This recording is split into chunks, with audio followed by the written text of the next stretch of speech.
Isn't it hypocritical of you that you claim to be representing women's rights and yet your role is really part of this repression against them?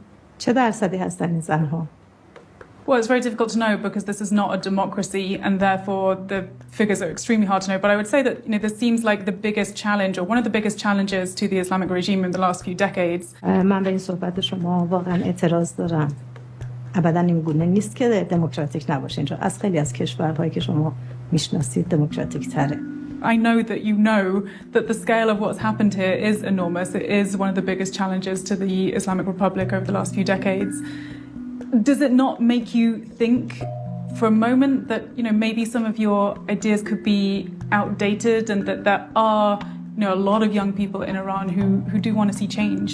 خیلی راحت انتقاد رو میپذیریم و اگر بعضی از دیدگاه‌هامون قدیمی باشه تجدید نظر میکنیم. اما اگر راجع به حجاب میگید ما حجاب رو یک جور مصنوعیت میدونیم.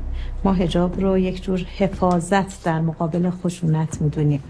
خیلی از این حریم هایی که ما داریم برای حفاظت از زن هست و اگر بفهمیم روزی که بعضی از اینها ممکنه به زن صدمه بزنه قطعاً درش تجدید نظر میکنیم.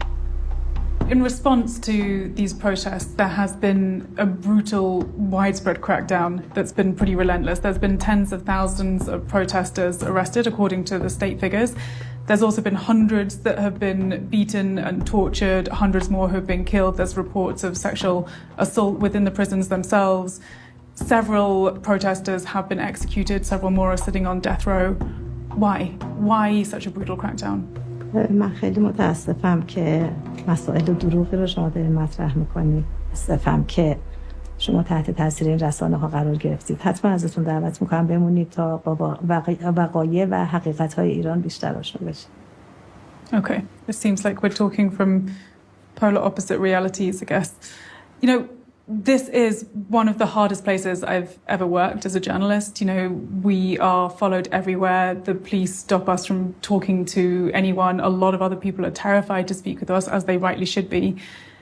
Why are you making it so difficult for journalists to report the truth? و همین که شما الان تونستید با افرادی صحبت کنید که حرف‌هایی زدن که مخالف حکومت بوده، دلیل بر این هست که جو امنیتی غالب نیست. Just one day after our conversation with the Vice President was when we found our van suddenly surrounded by a team of Iran's security forces. A gun was held to our head and everything was taken from us.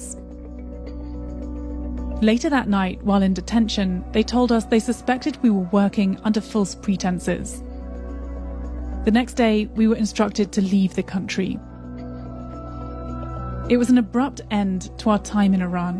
A stark reminder that freedom and truth are so far from reach here, and that the regime's power and vulnerability lies in their ability to silence voices, most disturbingly of their own people.